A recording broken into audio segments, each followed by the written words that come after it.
क्या आप उस देश के बारे में जानते हैं जो गूगल को जासूसी साइट मानता है, जहां एक पिता अपनी ही बेटी से शादी कर सकता है, जहां तलाक देने का हक सिर्फ पुरुषों को होता है। इस देश को कैपिटल ऑफ पिस्ता भी कहते हैं। यहाँ दूसरी सबसे बड़ी नमक की झील भी मौजूद है। इस देश में सड़कों पर हुड़दंग मचाना भारी पड़ सकता है। हम बात कर रहे हैं ईरान देश की, तो देर किस बात की, अपना सीट बेल्ट बांधे अच्छे से और निकलते हैं ईरान की एक शानदार और जानदार डिजिटल सफर पर। ईरान, जिसे officially the Islamic Republic of Iran कहा जाता है, ये इस्लामिक गणराज्य पश्चिमी एशिया में स्थित एक देश है, जिसे साल 1935 तक फारस या पर्शिया के नाम से भी जाना जाता था। ईरान पश्चिम में इराक और तुर्की, उत्तर में अजरबैजान और आर्मेनिया, पूर्व में अफगानिस्तान और पाकिस्तान और दक्षिण में फारस की खाड़ी और ओमान की खाड़ी से घिरा है। ईरान 16,48,145 वर्ग किलोमीटर के क्षेत्रफल के साथ मिडिल ईस्ट कंट्रीज में दूसरा सबसे बड़ा, जबकि दुनिया में 18वां सबसे बड़ा देश है। देश की कुल आबादी 9,24,17,000 से भी ज्यादा है और इस आबादी का लगभग 99.5% हिस्सा इस्लाम कबूल कर चुका है, जिनमें भी 90 से 95% तक शिया मुस्लिम्स हैं, जबकि 5 से 10% लोग सुन्नी समुदाय से ताल्लुक रखते हैं। हालांकि मुस्लिम्स के अलावा यहाँ ज्यूज, जोरोस्ट्रेंस और ईसाई माइनॉरिटीज में हैं। देश की राजधानी का सेहरा तेहरान के सर बंधा है, जो देश के सबसे बड़े शहरों में से एक है और देश की कुल आबादी का लगभग 15% हिस्सा तेहरान में बसता है। ईरान में फारसी मुख्य तौर पर बोली जाने वाली भाषा है, साथ ही इसे ऑफिशियल लैंग्वेज का दर्जा भी दिया गया है। देश में फारसी, कुर्दिश, लूरी और अजरबैजानी जातीय समूह का निवास है, लेकिन करीबन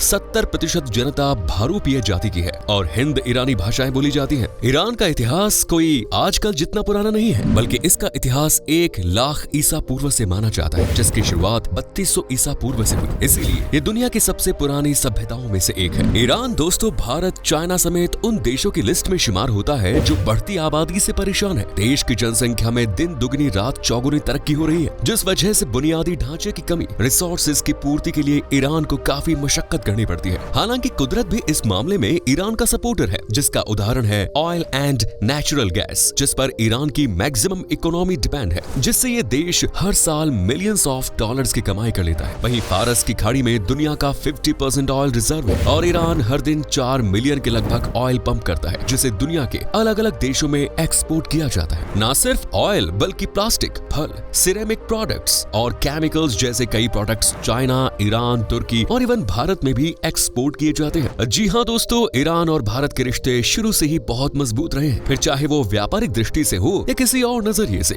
दोनों ही देश कई मौकों पर साथ काम कर चुके हैं। ईरान की मौजूदा जीडीपी 463.75 बिलियन यूएस डॉलर्स के अराउंड है, जिसमें एक्सपोर्ट, ऑयल, गैस के साथ साथ कुछ लोग एग्रीकल्चर में हार्ड वर्क के जरिए भी सपोर्ट करते हैं। हालांकि ये बात भी किसी से छुपी नहीं है कि ईरान अपनी अर्थव्यवस्था में कई चुनौतियों का सामना कर रहा है, जैसे labour, skilled workers, management, reliance on single industry, international sections और भी बहुत कुछ। इस देश को पूरी दुनिया में पिस्ता कैपिटल के नाम से जाना जाता है, क्योंकि ऑयल और नेचुरल गैस के बाद ये देश पिस्ता एक्सपोर्ट करने के मामले में दुनिया में सेकंड नंबर पर रैंक करता है, जहां का पिस्ता भारत समेत कई देशों में भेजा जाता है। ईरान में इतने सख्त नियम हैं कि कई बार लोग इन नियमों के तले दब जाते हैं, खासकर महिलाओं के लिए ईरान ने कुछ ज्यादा ही सख्ती कर रखी है, क्योंकि ईरान फिलहाल एक इस्लामिक कंट्री है जहां शरिया लॉ फॉलो किए जाते हैं। हालांकि 1979 से पहले तक ईरान में महिलाओं पुरुषों को हर तरह की आजादी थी, लेकिन 1979 में हुई इस्लामिक क्रांति के बाद ईरान की शक्लो सूरत ही बदल दी गई और इसे एक इस्लामिक देश घोषित कर दिया गया। साथ ही शरिया कानून भी लागू कर दिया गया, जिसके बाद से ही यहाँ कई अजीबोगरीब नियमों का पालन किया जाने लगा। जैसे ईरान में महिलाओं का गैर मर्दों से हाथ मिलाना पूरी तरह से प्रतिबंधित है। इस देश में सिर्फ पुरुषों को ही तलाक लेने का अधिकार दिया गया है, जबकि महिलाओं को यह हक है ही नहीं कि वो अपने पति को छोड़ सके। उल्टा पति अगर किसी गैर महिला के साथ शारीरिक संबंध बनाए, तब भी महिलाओं को चुप्पी साधनी होती है। इस देश में महिलाएं तब तक बाहर काम के लिए नहीं जा सकती हैं, जब तक कि उनका पति उन्हें इजाजत न दे दे। अगर बिना पति की मर्जी के बाहर गई तो वो सजा की हकदार होती है। इतना ही नहीं, यहाँ महिलाएं टाइट कपड़े नहीं पहन सकती। ईरान में महिलाओं का बुर्का पहनना कंपल्सरी है और बुर्का या हिजाब भी इस तरह से पहना हुआ होना चाहिए कि बाल चेहरा दिखाई ना दे। अगर दिखा तो क्या हो सकता है, ये समझने के लिए आप 2022 में ईरान में हुए हंगामे को देख सकते हैं।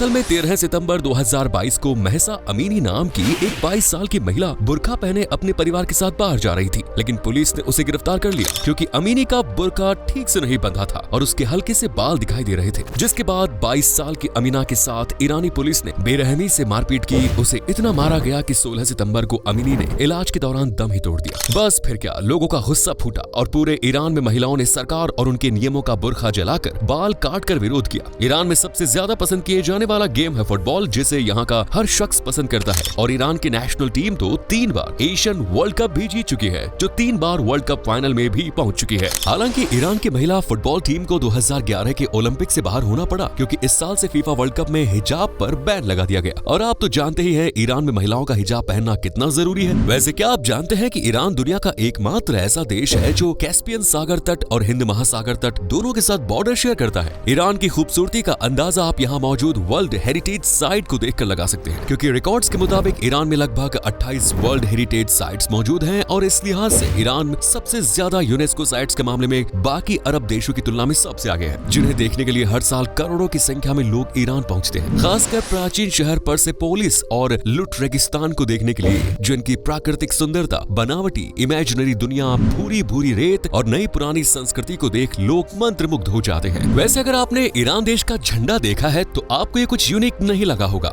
आपको बता दें कि ईरान के झंडे में 3 हॉरिजॉन्टल स्ट्राइप्स है, जिनमें हरा रंग इस्लाम को दर्शाता है, जबकि सफेद रंग शांति का प्रतीक है और लाल रंग ईरानियों की बहादुरी को दर्शाता है। ईरान में आपको लगभग सभी बच्चे, सभी युवा और लगभग सभी महिलाएं पढ़ी लिखी मिलेंगी, क्योंकि देश में एजुकेशन को खास महत्व दिया जाता है। देश और देश के लोग शायद अच्छे से जानते हैं कि बिना एजुकेशन भट्टी चलानी पड़ती है, इसीलिए यहाँ के एजुकेशन इंस्टीट्यूट, कॉलेज और स्कूल में व्यवस्थाएं चाक चौबंद रखी जाती है। ईरान का लिटरेसी 88% से भी ज्यादा का है, जिसमें पुरुषों की साक्षरता दर 92.8% है, तो वहीं महिलाएं भी 84.87% के साथ वेल एजुकेटेड वुमेन्स की लिस्ट में शामिल है। देश में सबसे बड़ी यूनिवर्सिटी का टाइटल तेहरान विश्वविद्यालय को दिया गया है, जिसे 1934 में स्थापित किया गया था, जहां आज भी देश विदेश के हजारों स्टूडेंट्स हायर एजुकेशन के लिए पहुंचते हैं। दोस्तों, दुनिया की दूसरी सबसे बड़ी नमक की झील का नाम है उर्मिया झील, जिसमें सबसे ज्यादा नमक की मात्रा पाई जाती है और ये झील भी ईरान में ही है। ईरान के कालीन देखकर आपकी आंखें फटी की फटी रह जाएंगी, क्योंकि शहर के कालीन जादुई कालीन जैसे होते हैं, जो देखने में इतने अद्भुत और सुंदर होते हैं कि आप भी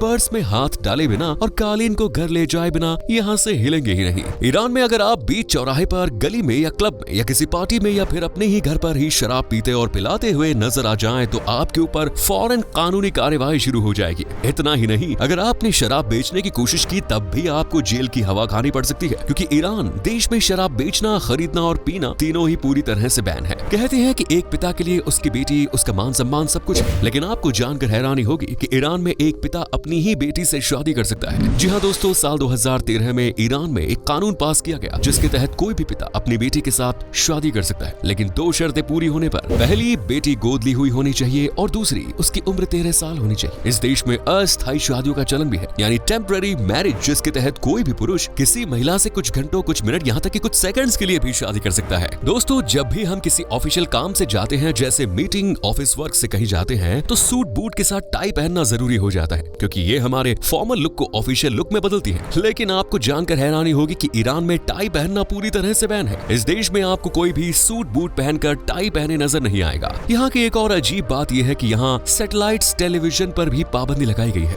नॉर्थ कोरिया की तरह ही यहाँ भी आप अपनी मर्जी का चैनल नहीं देख सकते। सरकार की माने तो ऐसा करने से लोग बिगड़ सकते हैं, इसलिए सैटेलाइट टीवी रखने की मनाही है। सिर्फ टीवी ही नहीं, बल्कि इंटरनेट और सोशल नेटवर्किंग साइट्स को लेकर भी ईरान में ढेरों पाबंदियां हैं। इस देश में कई फॉरेन साइट्स को बैन कर दिया गया है। गूगल, जिसे आज पूरी दुनिया इस्तेमाल करती है, ईरान इसे एक जासूसी साइट मानता है, इसलिए गूगल को यहाँ सबसे पहले प्रतिबंधित किया गया। वहीं लोगों को कनेक्ट करने वाले फेसबुक और एक्स को भी ईरान ने अपने देश से दूर ही रखा है। इसके बावजूद ईरान में 30 से 40% लोग ऐसे हैं जो इंटरनेट से कनेक्टिविटी रखते हैं। तो अगर आप नॉनवेज की शौकीन हैं तो ईरान आपको पसंद आएगा।